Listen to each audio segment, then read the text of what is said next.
I never thought betrayal would come wrapped in the warmth of a familiar smile.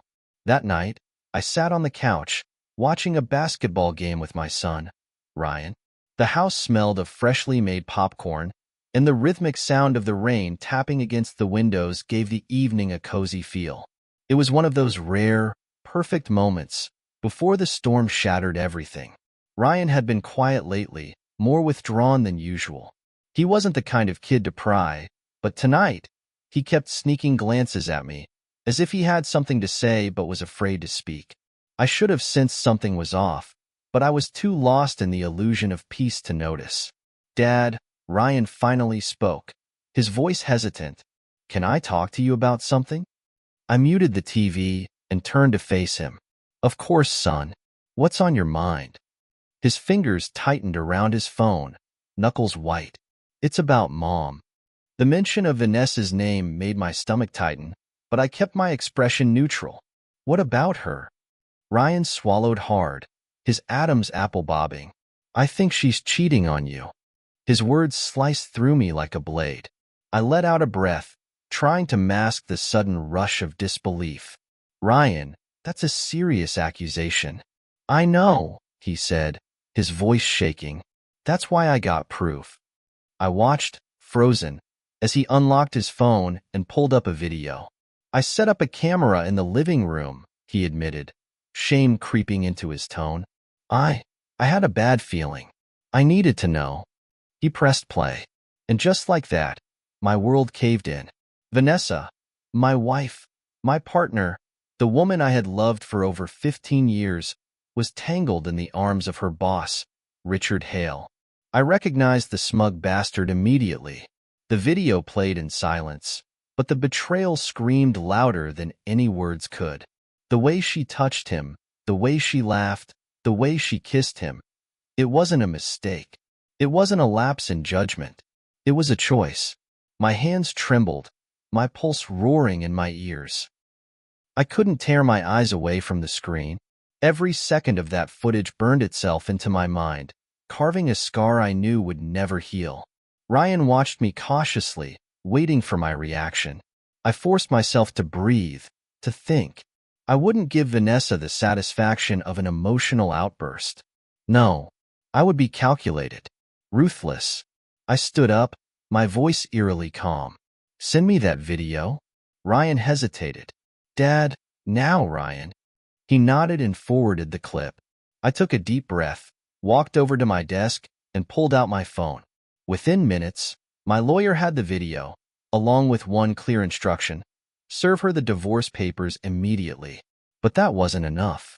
I needed her to know exactly what I thought of her. Grabbing a piece of paper, I scrawled out the words that came straight from the core of my rage. "Ungrateful pig, I don't want to ever set my eyes on you." I sealed the note in the envelope with the papers and sent them straight to her workplace. Let her receive it in front of her precious Richard. Let the world see her for what she was. By the time she got home that night, I was gone. And 2 days later, so was she, leaving with her boss without a single tear, without a single ounce of regret. She walked out of our lives like we were nothing, like all the years we had meant absolutely nothing. I should have felt broken, but all I felt was cold. And I swore, at that moment, that I would never let her or her betrayal touch me again. You never truly know how strong you are until you're forced to rebuild from nothing. When Vanessa walked out of our lives, she left a crater where my heart used to be. The silence in the house was unbearable at first. No footsteps, no laughter, no forced conversations over dinner. Just emptiness. But the worst part? The look in Ryan's eyes. He had seen everything. And no kid should ever have to carry the weight of their parents' betrayal. The first few weeks felt like walking through a fog, each day blending into the next. I barely ate. I barely slept. But through it all, Ryan was there. My son, the only piece of my shattered life still holding me together. I remember one night, about a month after Vanessa left, I was sitting on the kitchen floor, a bottle of whiskey half empty beside me. Ryan found me there. He didn't say anything, just sat down next to me, his shoulder pressed against mine. "Dad," he said quietly, she's gone. But I'm still here. Those 5 words hit harder than any punch.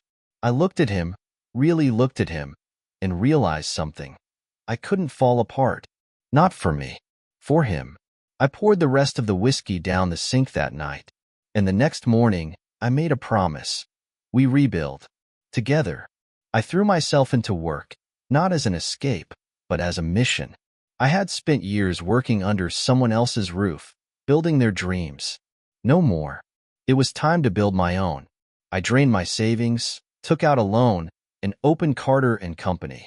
Renovations, a small construction firm built from grit, sweat, and raw determination. The first year was brutal. Long nights, cold calls, and rejections. But every time I felt like quitting, I'd see Ryan, helping out at the office after school, sorting paperwork, or simply bringing me a coffee with a tired smile. "You've got this, Dad," he'd say. And damn it, I believed him. Slowly, the tide turned. Word got out about our work. Honest, reliable, and built to last. Contracts started pouring in. A year later, I hired my first crew. By the second year, Carter & Company wasn't just surviving. It was thriving. But success wasn't just in business. It was in us. Me and Ryan. I watched him grow, mature beyond his years. He started helping more with the company, learning the ropes of the business. But he also found his own passions, photography, basketball, and a knack for fixing cars that I never saw coming. We talked more than ever, about life, about his dreams, and yes, about her. He was still angry. How could he not be? But he wasn't bitter. And in a way, he kept me from becoming bitter too. One night, over dinner, he said, "I don't hate her, Dad. I just feel sorry for her." I didn't answer. I couldn't, because I wasn't there yet. Vanessa's fairy tale, it turned out, had a short shelf life. Richard, her boss, her upgrade, tossed her aside the moment the thrill wore off. Fired her. Cut her off from his life like trimming a dead branch. She tried reaching out to her so-called friends, but loyalty in her circle ran about as deep as a puddle. No job, no money, no lifeline. I heard through the grapevine that she was couch surfing and borrowing from anyone who'd answer her calls. I didn't care enough to confirm. She made her bed. She could lie in it. 2 years. In 2 years, I had built a business from the ground up. In 2 years, I had watched my son become a man I was proud of. In 2 years, I had learned to live again, without her shadow looming over me. The house was different. Not emptier. Just ours. Full of laughter, full of life, full of peace. And I had made damn sure Vanessa stayed exactly where she belonged, out. I thought our story was over, but I was wrong. Because fate, as it turns out, loves a sequel. The past has a nasty habit of knocking when you least expect it, and that night, it came pounding on my front door. I had just gotten home from the office, bone-tired but satisfied. Business was booming, and Ryan and I had spent the afternoon fine-tuning his latest photography project.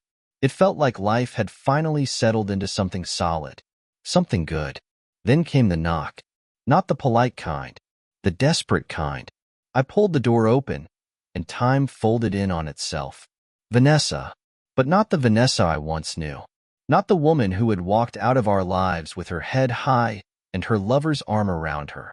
This was someone else entirely. Her hair, once sleek and perfect, hung in tangled knots. Her eyes, sunken and bloodshot, darted nervously as though life itself was hunting her. She wore a threadbare coat, and her hands clutched it tight against the cold, shaking. "Daniel," her voice cracked. "Please." The sound of her voice, a voice I once loved, felt like nails dragging across an old wound. My fingers curled against the doorframe, the wood biting into my palm.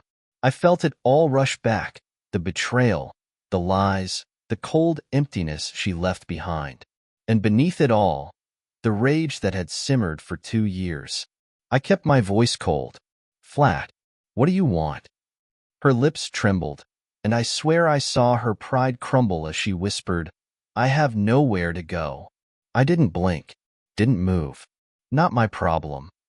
Her voice cracked, raw and pleading. Daniel, I messed up. I know I don't deserve anything from you. But just let me stay here. Just until I get back on my feet. Please. My body felt like stone, heavy and unyielding. But my heart? My heart was a battlefield, torn between fury and something I couldn't name. Then she said it, the word that nearly broke me. Family, she whispered, her voice shaking. We were family once. Family. A word she shattered. A word she spat on the day she walked away without looking back. My jaw tightened, and my voice came out cold enough to freeze the air between us. Family? I hissed. You ended that the day you chose him over us. Her eyes glistened. I regret it. Every day. I didn't hesitate. Didn't flinch. Your place is the gutters, I said, my voice like steel. Exactly where you left us when you threw us away. And with that, I slammed the door. I barely made it 3 steps into the house before I heard it. Dad. Ryan. I turned to see him standing there, his face tight with anger and something worse, hurt. He began, his voice tense. You just slammed the door in her face? I felt my jaw clench. She deserves worse than that. She's still my mother, he snapped. I met his eyes, and for the first time in years, I saw something I hadn't expected, doubt. She's suffering, he said, his voice lower now, but no less sharp. And you're just, what? Kicking her while she's down? The words hit hard, harder than I wanted to admit. My fists tightened at my sides. She didn't care when we were suffering, I shot back. She walked away from us without a second thought. Ryan's eyes blazed. I know that. I know. I'm not saying you have to forgive her, Dad. But does vengeance really fix anything? I felt something inside me crack, because I didn't have an answer. My voice faltered, raw and strained. She tore this family apart.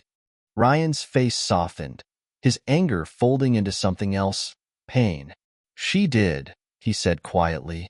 But if you let hate own you now, you're letting her break you all over again. His words stopped me cold. Because, God help me, he was right. That night, sleep was impossible. I sat in my office, the shadows thick and cold, and wrestled with a war I couldn't escape. Pride screamed. She chose her path. Let her rot. Pain echoed. She deserves to feel every ounce of what she did to us.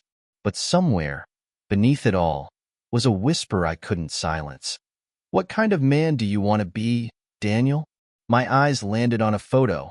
Me and Ryan, smiling, arms around each other, survivors of a battle we never asked for. He was my world, and his words haunted me. Does vengeance fix anything? I didn't know the answer, but I knew this. Whatever I chose next would define the man my son saw me to be. The storm outside that night was nothing compared to the one brewing inside my chest. Rain battered the windows in furious sheets, but I barely heard it.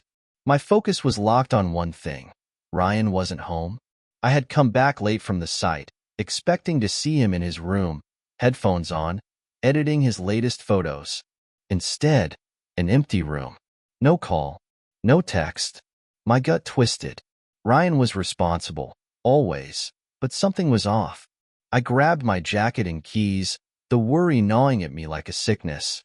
I didn't have to drive far. There. Across the street from the old service alley, I saw him, my boy, standing under the flickering glow of a street lamp. And he wasn't alone. Vanessa. I felt the air rush from my lungs like a punch. My hands clenched on the steering wheel, my pulse pounding in my ears. I watched as Ryan handed her a bag, food, no doubt, and something twisted sharp and bitter inside me.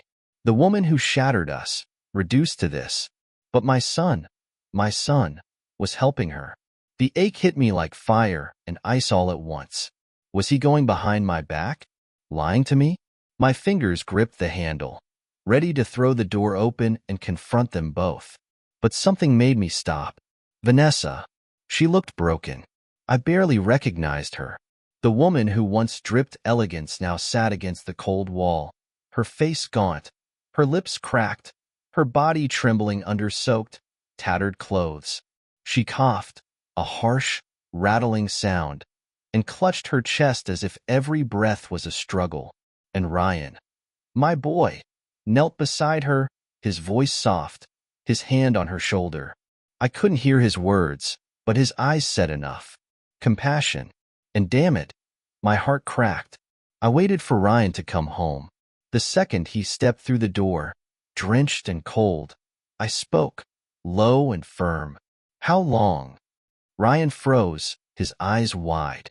Dad, how long have you been seeing her? I demanded. Feeding her? Lying to me? His face hardened, not with defiance, but resolve. A few weeks, he said simply. Ever since I found her on the street. The anger in my chest flared hot. Behind my back? I knew you'd say no. His voice was steady, but his fists were clenched. But she's sick, Dad. She's dying. The words hit like a fist. I turned away, running my hand through my hair, trying to breathe through the firestorm.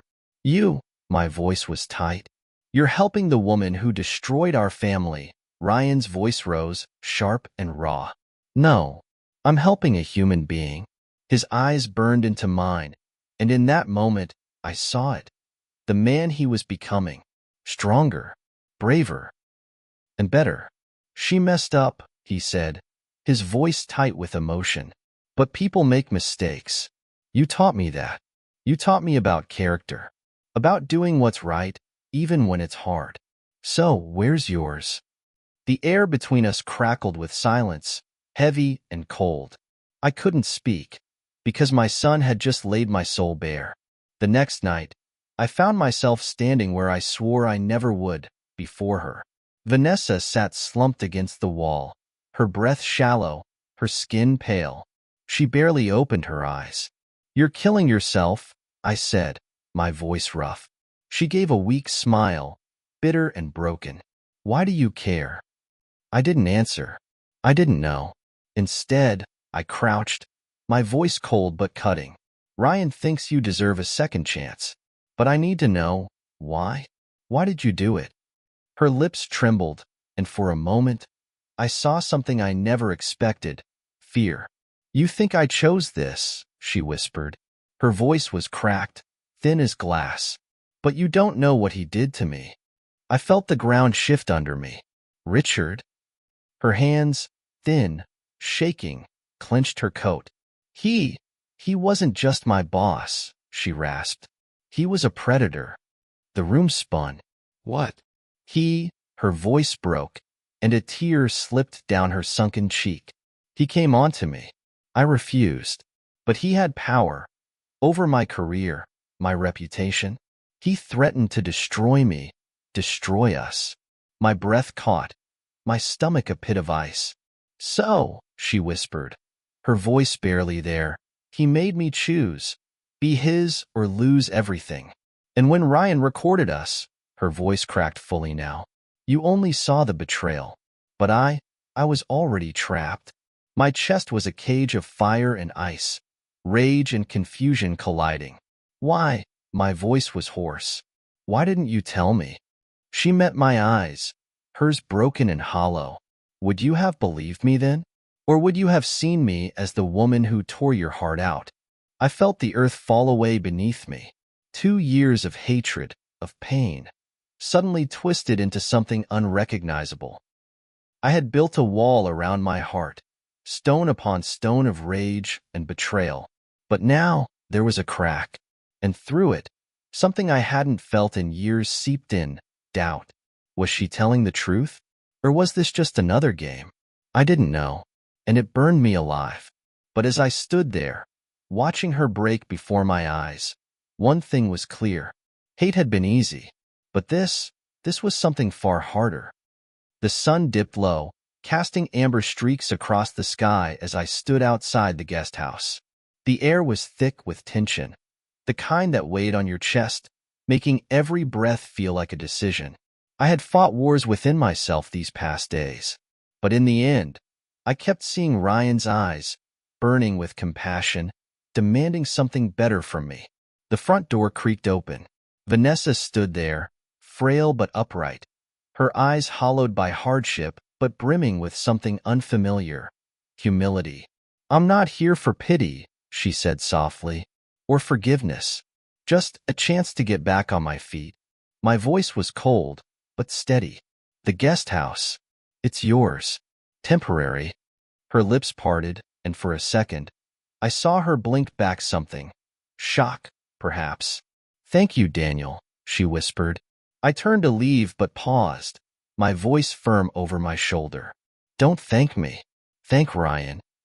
The days that followed were tense. We didn't eat together, didn't talk much.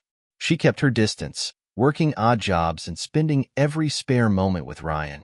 I watched from afar as they began stitching together what felt impossible: a connection. I saw her show up to his soccer matches, cheering despite the awkwardness. I caught glimpses of their quiet conversations, of her listening, truly listening, to the boy she had hurt. And Ryan was happier, more whole. But me? I stayed behind my fortress. The walls still felt safe. One evening, I found Vanessa coughing violently on the guest house steps, her body racked with pain. Instinct trumped pride. I rushed to her side. "Vanessa," I said, gripping her arm, "you need a doctor." "No," she tried to push me away. "I can't." "Don't argue," I snapped. "I'm not doing this for you. I'm doing it for him." Hours later, the diagnosis landed like a stone in my chest: severe pneumonia, dangerously advanced. She had been hiding it, too proud, too ashamed. Ryan's eyes welled up as he turned to me. She needs a place to rest, Dad. Please." I heard myself speak before I even processed the decision. "She stays inside. Until she recovers." Vanessa's lips trembled, her voice cracking. "I don't." I cut her off sharply. "This isn't forgiveness. It's a roof." But as I met her gaze, something in me shifted. She wasn't the woman who had destroyed me. She was the woman who was destroyed, trying to crawl back from it. And I was no longer the man who needed revenge. I was a man who wanted peace.